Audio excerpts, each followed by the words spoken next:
Hi, I'm Cody Lancaster from Athens Archery. Today we're going to cover mounting a drop-away rest on one of our Ridge Series bows. One of the things I like to do first is I like to get my D-loop started.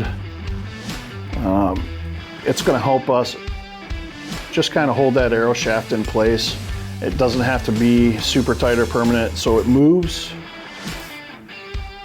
And what I'm doing here is we're going to get two measurements that I like to use as a baseline to start with. First one is going to be center shot. On our bows, they like to be 3/4 to 13/16 is kind of where the measurement starts. That doesn't mean that's the end-all say-all of that center shot. That's just a starting point.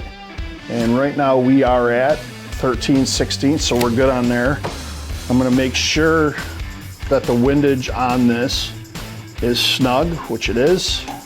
My next measurement that I like to take on these is from the top of the shelf to the center of the arrow shaft, which should be approximately 7/8 of an inch. That's going to allow that arrow shaft to run dead through the center of those burger butt holes.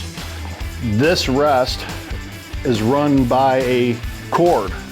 You can do two mounting options. One, use the plastic clamp that they supply with you. However, I don't care for the clamp. I've always preferred to tie the cable onto the bow cable itself.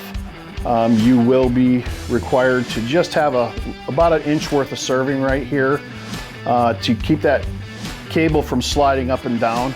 And I use a quick and easy tie that's very much like the start of a D-loop. And once that's up there, what we're going to want to do is we're going to find a good baseline here for where that D-loop should fall. And what I like to use is just a quick snap-on level. And then once we're there, I then use an arrow level. And then I always start with my arrow running right dead center at 90 degrees. And again, that's just a baseline, good starting point on this bow. And once that 90 degrees is there, we're just gonna snug this up slightly. And then just check it again and be sure. We're gonna look at timing of the rest. And usually what I do with the QADs is I'll pull the cord all the way through. When I pull that cord all the way through, I'm gonna leave the screw just so it has a little bit of tension on it, so the cord doesn't pull completely through. And then what I'm gonna do is draw the bow. I do recommend using a release aid and getting this knot completed first. And then I'm gonna let it down. And we're gonna snug that cord up.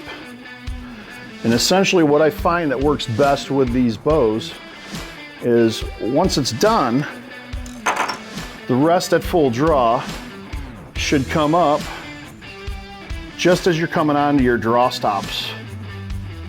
So it should be full up just about the point you hit your draw stops.